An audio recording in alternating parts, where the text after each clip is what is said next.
Adab and good evening, friends.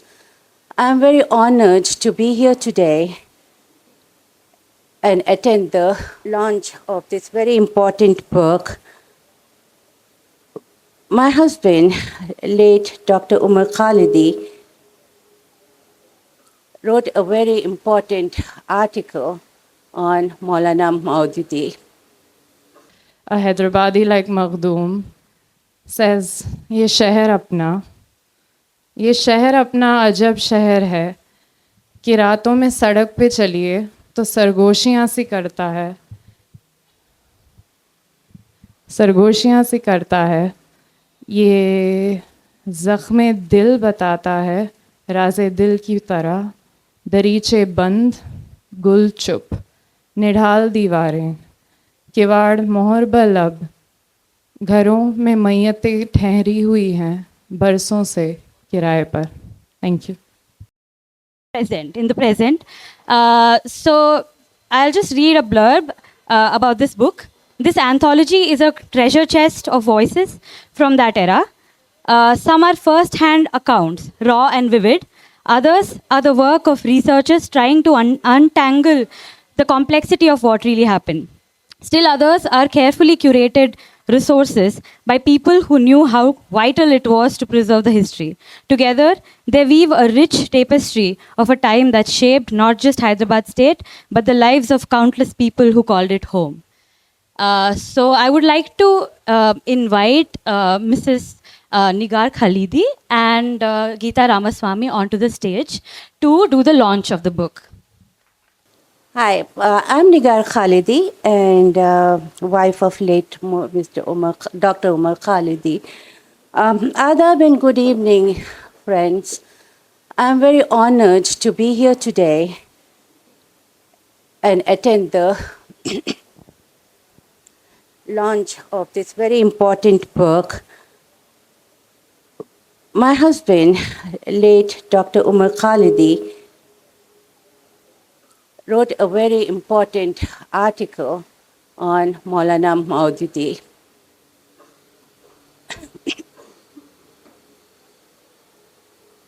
It was published long time ago and could not reach a lot of people. I'm very glad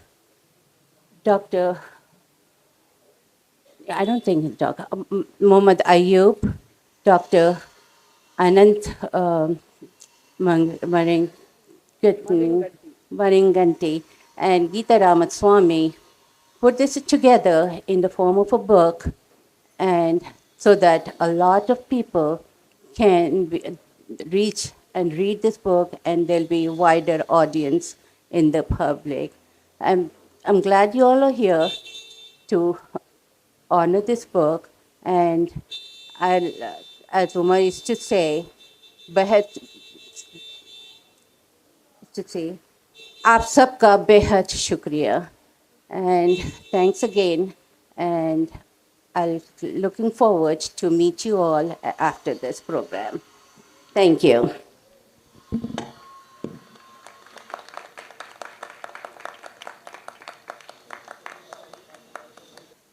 Thank you, Mrs. Khalidi. We are honored to have you here today. It's a remarkable coincidence that you should be here.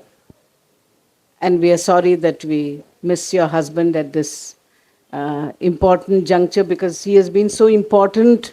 He has been crucial in uncovering so many details about what happened in 1948 in Hyderabad. Sorry, I got a little emotional and thing. That's fine, yes. So we thought that we will not have any speeches. I will speak a little bit on what started us on our journey. We will have readings, and Anant will sum up the readings in the end.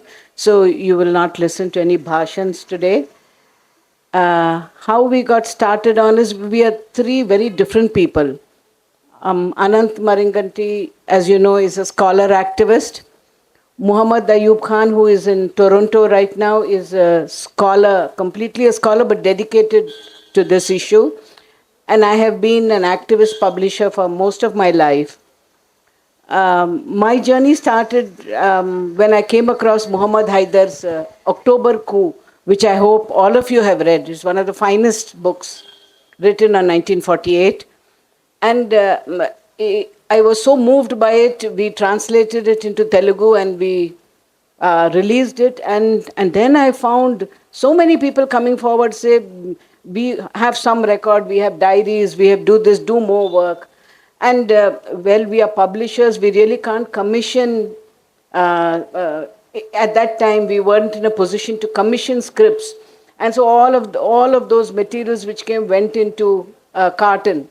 And I read extensively on the area and asked several organizations, why don't you take up a project to document what happened in 1948, to record the voices of those who are alive, and to publish a set of readings on the subject.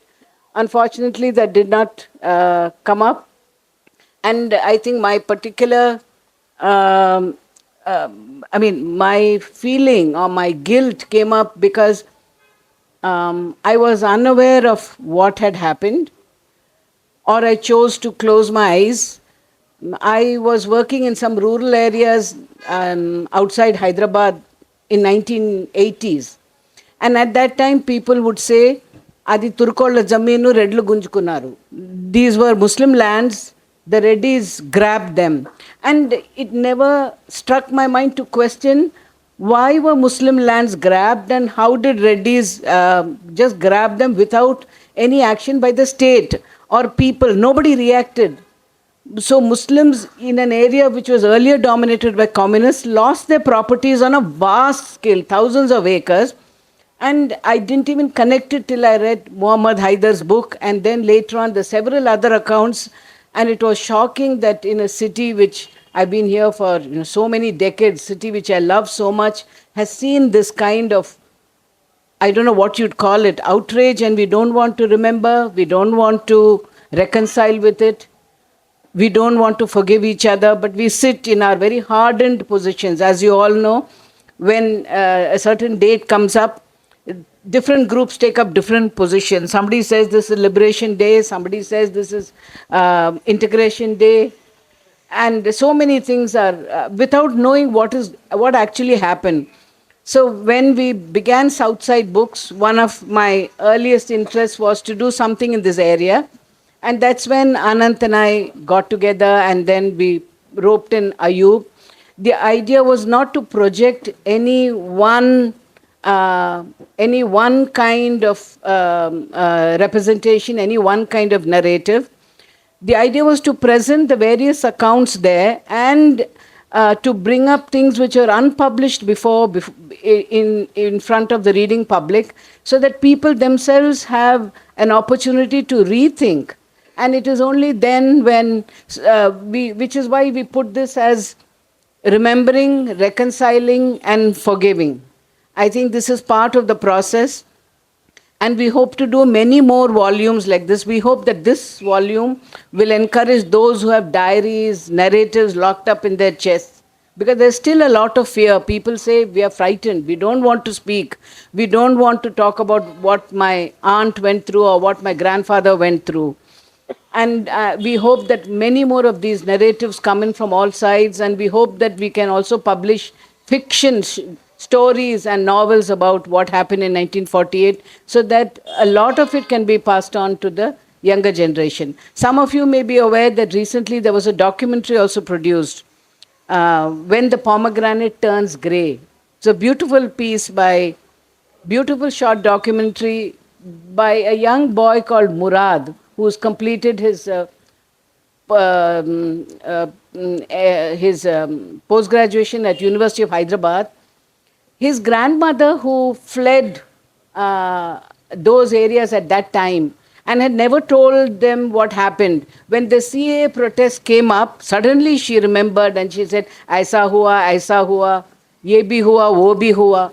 So he sat and recorded all of them, and that forms this beautiful documentary, which is like he's inviting you into his house and he's asking you to meet his grandmother, who then tells you what happened at that time. So I do hope this will spark off interest in the area, and many more researches and many more publications and Telugu, English, and Urdu. It's important that it also comes out in Urdu.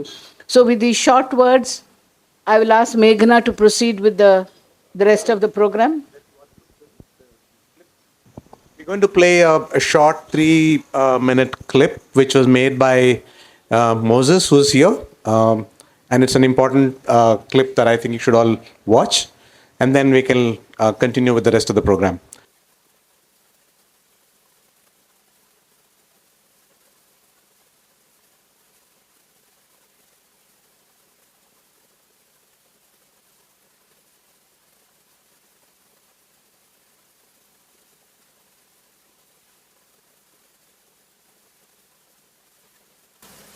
బాగా అయిన తర్వాత అదంతా చేయిన తర్వాత సర్దాపూర్ అనే గ్రామం ఉంటుంది. సర్దాపూర్లో మేముంటుంది. మా నాయన, అమ్మ, మా అక్క, నేను నలుగురం ఉంటుంటుంది. మాకు మా నాయన అక్కడ గెస్ట్ హౌస్ చేసి దానికి వచ్చిన వాళ్ళు ఇంటి వంట చేసి పెట్టేవాడు. ఇప్పప్పుడు మాకు ఒక హోటల్ ఉండింది. సంవత్సరానికి ఒకసారి గొప్ప వాళ్ళు వస్తుండ్రు. అప్పుడు వాళ్ళకి మిలిటరీ పన్నెండు ట్రక్స్ వచ్చి బస్సు 200-300 మంది వచ్చి ఒక వారం రోజుల నుండి వాళ్ళు పోయేదాకా అక్కడ గోత్రిన్ సాబు, నాజిమ్ సాబు అనేటి వాళ్ళు గొప్ప పెద్ద వాళ్ళు ఉంటుండ్రు. రజాకారులు వస్తారు, చంపేస్తారు. అందరినీ ఊరు కాల్ చేయండి అని అంటే అందరు తెలిసిన వాళ్ళు అందరు రావలేక బాబు అదంతకు పోయిండ్రు. నాకు ఎవరు లేరని నేను అదంతకు పోయి అక్కడ ధర్మశాలలో వారం రోజులు ఉంటుంది. అప్పుడు తర్వాత అక్కడ మంచిగా ఉంటుంది. అక్కడ రజాకారులు వచ్చిండ్రు. అదంతకు పెద్ద గేట్ ఉంటుంది లోపలికి రావాలంటే. ఆ గేట్ ఎవరు లైన్లో పోయి చేసింది గేట్.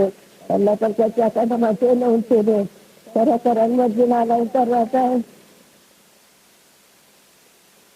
2 దినాలు అయిన తర్వాత దండోరికి తరి చేసిండ్రు. ఎవరి ఇంట్లో అలాగ వాళ్ళు పోయిండ్రు. ఏం తొందరలో అంటే మా పెద్దన మా నాయన అక్కడ ఎట్లా బండి మాట్లాడి మా తడక బట్టలు మా పెట్టలు ఉండే కట్టిన బట్టలు అవి ఉంటే అవి తీసుకొని బండి మీద మేము రాలేదు. మాకన్నా ముందు మా నాయన ఇంకొక ఆయన సైకిళ్ళ మీద పోయిండ్రు. ఒక 2-3 పోయింది. మా ఎదురుగా వచ్చి మీకన్నా ముందు పోయిన వాళ్ళని చంపేసిండ్రు అని అందరు. ఇక మేము ఎత్తుకుంటూ ఉండేది. అందరినీ తీసుకోమంటే మమ్మల్ని చూడని ఇవ్వలేదు.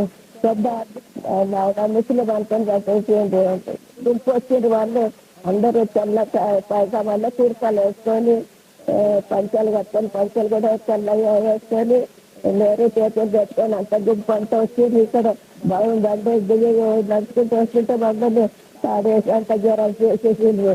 నేను ఇక మా నాయన నేను గొప్పగా ఏడుస్తూ ఉంటే ఊరుకో అని బాగా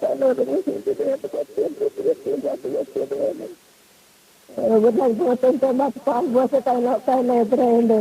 మా అమ్మ ఆయనలు ప్రాధాన్యపడ్డాయి. మా కొంచెం బస్సులు నచ్చేదాకా మాకు ఆశ్రయం అంటే వాళ్ళ ఇంట్లోనే మేము ఆశ్రయం ఉంటుంది.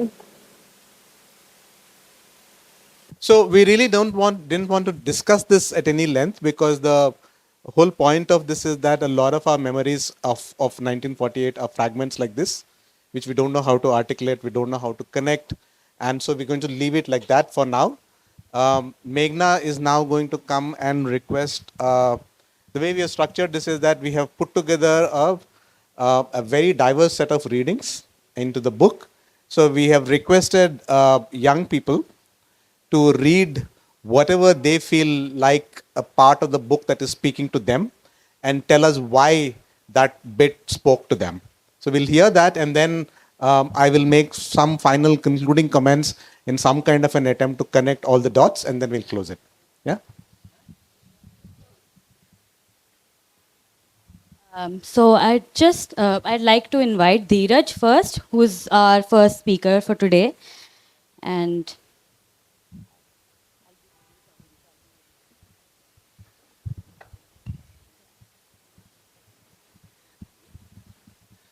Good evening, everyone. My name is Dheeraj. I'm 27 years old, and I'm a freelance editor, historic researcher. I usually don't get into modern history, but it's been like from last 3-4 years, I'm starting to read about modern Deccan history and Hyderabad specifically. So some of my friends recommended to get into this book. So yeah, with Anant, I'm starting this. And technically, I can't read. I'm dyslexic. So Meghna will be helping with reading part, and I'll be like, after every section, I will talk about why I picked it up. So to begin with, the section I'm talking about is written by this gentleman called Ali Yabazen. He's one of the peculiar, interesting character I found in this whole collection of essays because, like, he's one of the few people of Nizam state who continued into Indian Union. That kind of like in that time period, there was a lot of brain drain. A lot of people who were in bureaucracy, aristocracy, they just left. But this guy continued. This guy ended up being ambassador to US. So he did a lot of stuff. So why did it? How did this guy see when he was reflecting on the whole 1948 situation? What did he get? What kind of causes this bureaucrat saw? That I want to examine. So yeah. So there are 4 different and separate excerpts that Dheeraj has chosen. So after each of these excerpts, I will ask him to discuss it. So the first one is, in 1926, the paramount power intervened to put an end to misrule and maladministration in Hyderabad. 4 senior British officials took over control of the key departments of revenue, police, and industries. One of them was given a seat in the Executive Council. His Exalted Highness, the Nizam, could no longer set aside the unanimous recommendations of the Council, and no minister could henceforth be appointed without the approval of the British resident. I was a student in England, and I well remember how I and others from Hyderabad, both Hindu and Muslim, reacted to these developments. We felt humiliated, and we nursed a sense of anger against those in power who had abused it and brought shame upon us, as well as against those who had intervened only to substitute the autocracy of the political department of the Government of India for the autocracy of the Nizam. It was clear that there was no intention to democratize the state. The new arrangements left the people where they were. We therefore decided to organize ourselves and educate public opinion. We formed an association of our own, and when we returned, we established it in Hyderabad under the name of Society of Union and Progress. The moving spirits were Padmaja Naidu, Akbar Ali Khan, B. Ram Kishen Rao, Bakar Ali Mirza, M. Narsingh Rao, Ali R. Khan, Madapati Ramchandar Rao, M.H. Jafari, and Fazlur Rahman. We signed a pledge affirming our belief in the principle of responsibility of the executive to the legislature, and we excluded from membership all those who belong to any communal organization. So this is how this gentleman decides to start this specific article that he wrote anonymously. By the time he wrote, he published it in a newspaper, but he never added his name to it. It was later found out that it was him.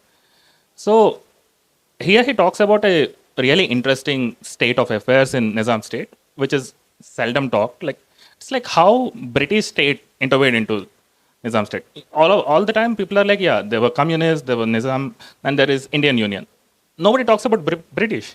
They were literally controlling everything. They were taking Berar, they were taking over administration. They already took a lot of land. They didn't allow the whole state to function as it wanted to. See, comparing the merits and demerits, but there wasn't a lot of, like how you say it, like there are a lot of moving space for any people to do anything. So that kind of got addressed. That kind of got into a state of agitation, a state of political unrest that we can speak of. And Yabazeng kind of situates this thing into the political developments in Nizam state. He literally says, like, this is the space where institutions like, later in this essay, he says, this is the space where institutions like Ittihad emerged. So that kind of political voice that was missing in Nizam state, of people, of aristocrats, everybody found their voice. And this is the context that he addresses. And the most interesting part is that the people he lists, all of them are like quite active political participants of Nizam state. And the first person he lists, like Padmanjana Naidu. She is literally Sarojini Naidu's daughter. So, yeah, like this kind of situation is quite rarely addressed, and I found the fact that he started with it quite fascinating. Then in later point also he talks about how Bahadur Yar Singh, the founder of Ittihad, how he sees the whole polity, how he sees how should we deal with the political situation of Nizam state. So that kind of thing also he addressed. It's like the whole chapter is 15 pages, but he goes through a lot of things. In a later point, next section we are going to talk about like what happened around like the Arya Samaj and Nizam state, the dynamic between Arya Samaj and Nizam state, that also he addresses. So we'll go for that. With 8,000 workers in jail and funds exhausted, the Arya Samaj was looking for a settlement. The government also realized that a purely repressive and negative policy would not do. The Reforms Committee had reported, and government would soon have to make some announcement. In consultation, therefore, with the leaders of the Arya Samaj, the ingenious method was devised of explaining in a communique the intentions underlying some of the existing laws, which had caused misunderstandings, quote unquote, and resulted in the satyagraha. Other points were left to be covered by the reforms announcement. The quote unquote explanation afforded the opportunity and the excuse for the withdrawal of the satyagraha, and both government and the Arya Samajis went back to their respective camps and claimed that the other had surrendered. In fact, both were tired of the struggle. Only the Ittihad emerged strong, as it had kept itself in reserve except for occasional outbursts against giving Ovaltine to sick political prisoners. Itself in perfect health, it had received more than its due share of nourishment, and it was rumored that it had even obtained a subsidy. Fed by several hands, this monster of Frankenstein had developed strength within the space of 10 years and had, by 1939, already come of age. So here, Yawar Singh talks about a period that like the long struggle between Arya Samaj and Congress alliance that fought with like that did Satyagraha, fought with Nizam state and tried to get concessions, political concessions from them, which didn't work out, which took a lot of time to figure things out. But he talks about a situation where they were doing this political agitation for a really long time, and they were trying to get multiple government reports, multiple government policies to change, which didn't happen for a really long time. Even Nizam appointed multiple committees which gave really good suggestions. It's like, but he didn't implement. It didn't got into implementation stage. He had data, he had clearly knowledge of what to do, but he didn't do.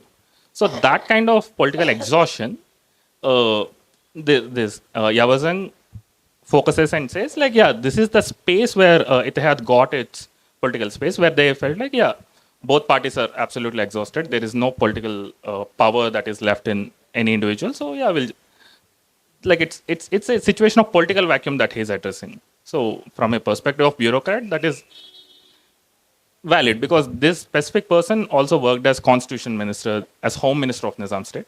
So yeah, he situated the whole emergence of Ittihad, their power emergence, into this situation. And later he talks about the communist, because while he was writing, the communist revolution just started, because he was writing in just after the integration, and it was like 46 that proper rebellion started. So he says like how we are going to deal with this. In the closing arguments, he talks about how we are going to deal with this. What are we going to look?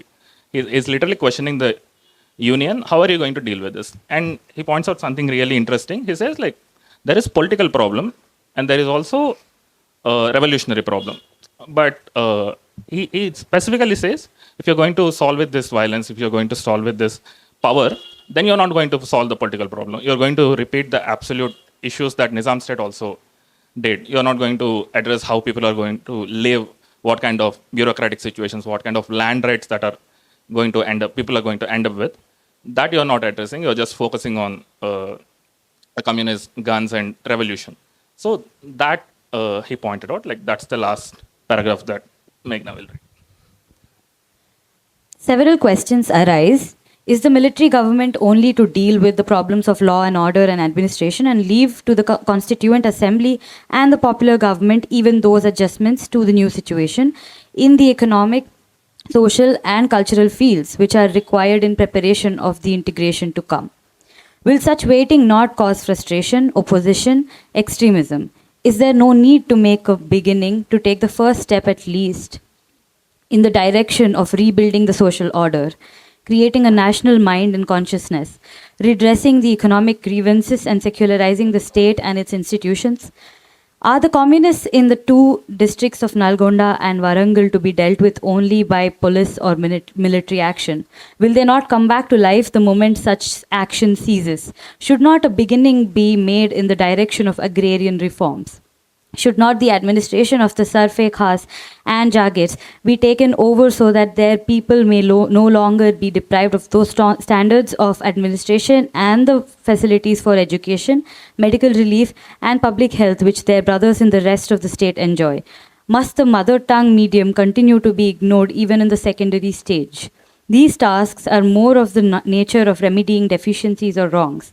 Must even these wait the advent of the Constituent Assembly? Thank you for giving this opportunity. Thank you, Anant. Thank you. So now I'll call on Ramsha, who's going to do the reading Princely States by Makhdoom Mohiuddin. So thank you, Anant, Gita, for the chance to speak today. When Anant first messaged me, he said, we're looking for 4 young people to read sections and reflect on them. Then the second time he messaged me, he said, we're looking for 4 relatively young people to read sections and reflect on them. And then the third time he said, yeah, here's your copy, that's $650. So if I picked Makhdoom because I'm familiar with his poetry. That's loud. I'm familiar with his poetry. I've never actually read a political piece by him. Not well, his poetry is very political, but I haven't read him in pamphlet form like this. He's very dramatic. I think at the end, the translator's note even says he's so dramatic that we've taken some liberties with, changing certain phrases. I'll just start and then speak in between. Princely states are being converted into hubs of the military. Widespread plans are chalked out to mobilize money to fulfill the needs of the military by indiscriminately looting the people. All these initiatives are meant to ensure further British rule in India and to enable the British to exploit people. The imperialists and princely rulers are waiting to strike a bullet into the hearts of the national democratic revolution from their dark and imperialist lens. Under the shadow of martial law, scores of people have been killed, their houses plundered, their women and daughters violated in an attempt to strike terror in the hearts of people and suppress the people's movement. The Nizam has amassed crores of rupees by coercion in the name of Nazranas from the people, though it's difficult to determine the total value of the jewelry and cash offerings. Massive bags laden with gold and silver ornaments, currency notes and coins, are brought in heavy vehicles and dumped in the royal palace from time to time. This only reveals the unquantified wealth of the Nizam, who also enjoys the rare distinction of being one of the 3 richest persons in the world. So if you're from Hyderabad, if you've spent some time here, then you've probably driven between Hyderabad and Sikandrabad, which is where you can still see the garrisons of what used to be the British Army outpost. And if you've been to Chaumalla, Falaknuma, actually you must have heard that the Nizam used to be one of the richest people in the world, if not the richest at one point. So here is Makhdoom saying somebody who has amassed that type of wealth, and he's not saying this is a source of any sort of admiration or envy. He's saying he's sitting at the top of a deeply feudal regime that is in collapse at the time that Makhdoom is writing this. There's a widespread kind of peasant agitation in the countryside. So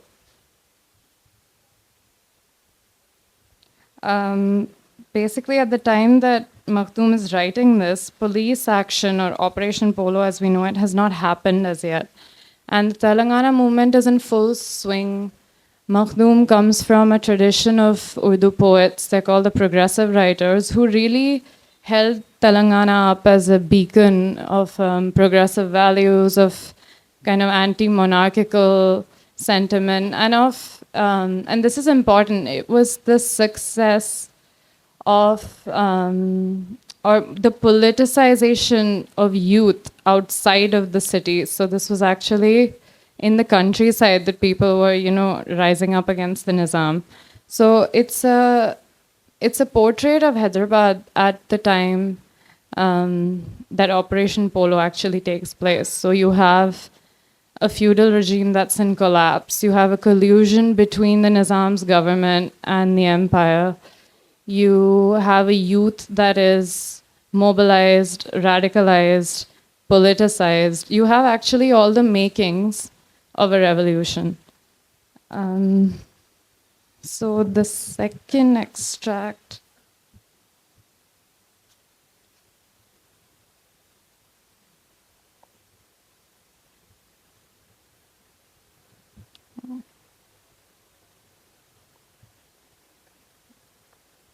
Yeah.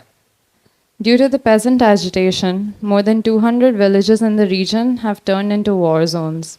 In every village, small groups of volunteers have been formed to undertake strict night vigil. Special classes are being held every night by the activists, where training on resistance is given and revolutionary songs are taught. Those good days are not far away at all, when all Hindus and Muslims of the Hyderabad state will unite to wage a battle to eradicate bureaucracy and feudalism and usher in a path for peace and prosperity. So all these factors boil over one fateful week in September. And then there's silence. There's silence for at least 4 decades to follow. Actually, Umar Khalidi Saab writes really the first full-length article or the beginnings of any sort of study on what even happened in 1948. And that is something that oral historians struggle with. I did when I was doing my master's thesis is what do you do when oral memory actually becomes unspeakable or unspoken? What do you do when people are saying, yeah, something happened in my family. I don't know if I want to talk about it in your thesis, in anyone's thesis, in anyone's film. So Umar Khalidi Saab and then Noorani Saab, whom we lost last year, wrote The Destruction of Hyderabad, actually the same year that I think the findings of the Sundarlal Committee report were published. And the very conservative estimate in that is that 40,000 people, majorly Muslims, were killed in Operation Polo and in the communal violence that followed Operation Polo. And that is the official conservative estimate by a government that actually sent the Indian Army in. Since then, we've had people like Wilfred Cantwell Smith, we've had people like Noorani actually say the numbers are much higher, 200,000 or maybe even higher. So I don't,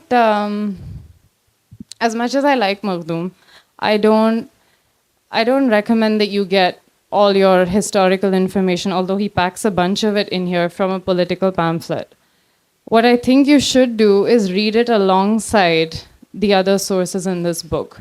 So read it alongside the testimony of a 12-year-old who was traumatized by police action. Read it alongside the Sundarlal Committee report and the revised estimates since then. Read it alongside the ex-official from the Nizam's government, who has his own side of the story and his own arguments. If only like me to then come full circle and understand why a Hyderabadi like Makhdoom says, "Ye sheher apna," ये शहर अपना अजब शहर है कि रातों में सड़क पे चलिए तो सरगोशियाँ सी करता है, सरगोशियाँ सी करता है। ये ज़ख्मे दिल बताता है राज़े दिल की तरह, दरीचे बंद गुल चुप, निढाल दीवारें, किवाड़ मोहर लब, घरों में मैयतें ठहरी हुई हैं बरसों से किराए पर। Thank you. Thanks, Ramsha. Now we'll hear from SQ Masool, who's going to read out of two chapters. One is Rethinking Majlis's Politics, Pre-1948 Muslim Concerns in Hyderabad State by Moid M.A. and A. Sunita. And the changing grounds of communal mobilization, the Majlis-e-Ittihadul Muslimin and the Muslims of Hyderabad by Javeed Alam. Thank you, Meghna. So, I have chosen these two articles by M.A. Moiz Saab and Sunita, and another by Javeed Alam Sahab. I am interested in Manili's politics, but wanted to understand the politics of Muslims in Hyderabad. Being a Muslim social activist from old Hyderabad, Bahadurpura constituency, where MIM is ruling since years. So I thought I should read this. So I'm going to read 2-3 small passages from these articles, and I will give my reflection at the end. So I'm going to start with the introduction written by Mohit Saab and Sunita ji. Writing the history or discussing the politics of Majlis Ittihad al-Muslimin of the 1940s is beset with problems of perspective that arise out of that very history. Between 1930 and 1948, Hyderabad state underwent complex and rapid changes. A shift in the communal profile of the state, which led to the polarization of Hindus and Muslims, the transformation of local struggle for civil liberties and political reforms into a nationalist struggle backed by the Indian Army in the border districts from 1947. The peasant revolution against the feudal hierarchy in rural Telangana and its armed struggle against the Nizam's government. And most importantly, the Nizam's reluctance to an immediate merger with the Indian Union. The Manlis had a complex role and layered response to these political changes in Hyderabad state from 1935 to 1948. A broader consensus operates among diverse historical accounts of this period that Manlis should be understood as an anti-nationalist, fascist, royalist, feudal, communal and extremist Islamist group, even though these opinions are written from different perspectives. Methodology around the figure of Razakar in the post-merger left nationalist and Telangana discourses has helped maintain these essential accounts of the Manlis in popular culture. Challenging such essentialist accounts of the Majlis, we argue that it should be seen as a formation whose politics develop in response to the complex transition of a princely state into a democratic regime and concomitant changes of the political discourse that threaten to render the state's Muslim population into a political minority.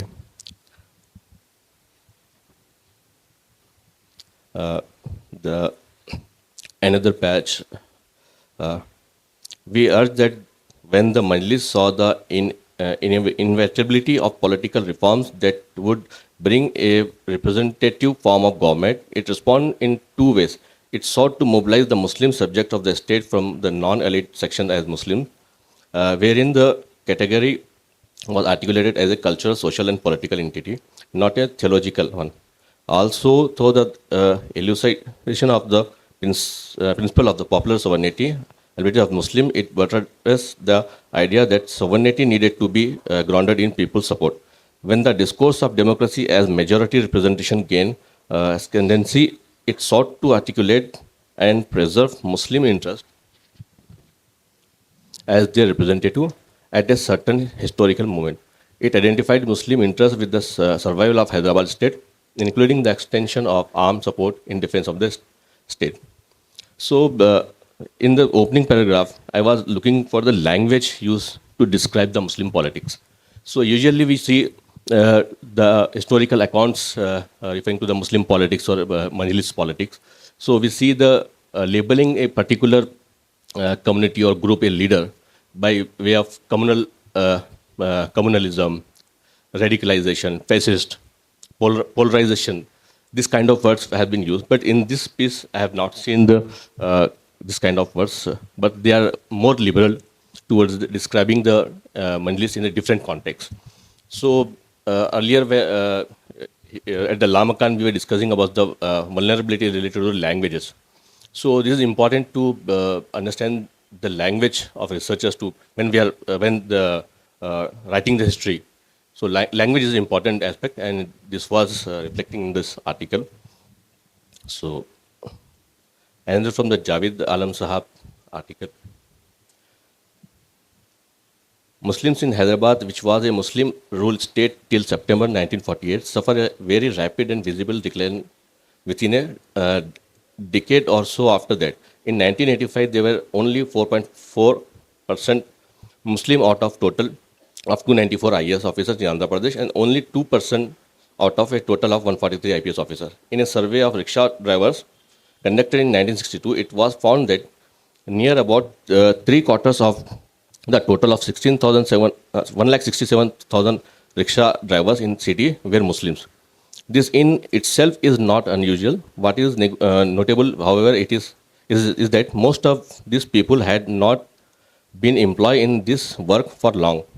28.2% of the rickshaw drivers were ex-employees of the Nizam state. 10.2% had been unskilled workers, 5.9% retail traders, and another 14.5% casual workers.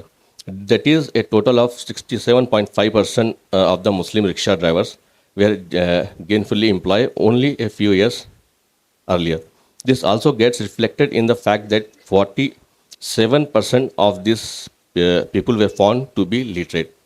In another survey of the beggars in the city, it was found that 48% of them were Muslim, a figure which was found to be more than that of the Harijans, the most oppressed and poverty-stricken of the people in Indian society. It was also found that most of these beggars were earlier working as employees in the private establishment, the gentry, or in the irregular forces maintained by the large landed states. So the politics of Mandalis is not a single entity. What I have understood from the both the articles, that the Mandalis is not a single entity or a single ideology. It evolves according to the political situation, and they demand the political situation, the needs. Before 1947, there was a negotiation with the National Indian Congress by the representatives of Mandalis for the fair representation in politics and employment. So the period of the first president then led to the interim president in 1944, then the period of Qasim Rizvi in the context of Razakars, after the handover to the Wahiduddin Awesi, Sultan Salahuddin Awesi, and to now Asaduddin Awesi heading the organization. So you will find different type of approaches, different type of politics related to the presidents before the annexation of Hyderabad and after the annexation. Now, in general, whenever Mandalis is quoted or spoken about, people used to refer them as communal organization. So this this can be quoted by people who don't like them. But in general, if you wanted to understand the Muslim politics, there is a need to understand the issues within the community, the political atmosphere around the community. For example, previous speaker was speaking about the Arya Samaj, and before annexation, there was a increasing presence of Arya Samaj, Hindu Mahasabha, and other communal forces in Hyderabad. In response to that, Mandalis was strengthened because they wanted to assert the rights of Muslim community. So, labeling an organization as communal or fascist is something need to be debated, especially in the context of current Mandalis. The statistics provided in the Javed Alam Sahab article clearly shows the concerns which were taken the Manlis into different negotiation tables for demanding representation, political representation especially. The still fight for political representation is continuing. So these are the mota reflections I wanted to talk about. And I am not glorifying Majlis, and I am not associated with the MIM, but this article has given me a different perspective about the Muslim politics. Thank you.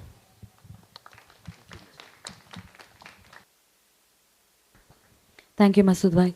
Now I would like to invite Shazor, who will be reading the chapter on Maulana Maududi and Hyderabad.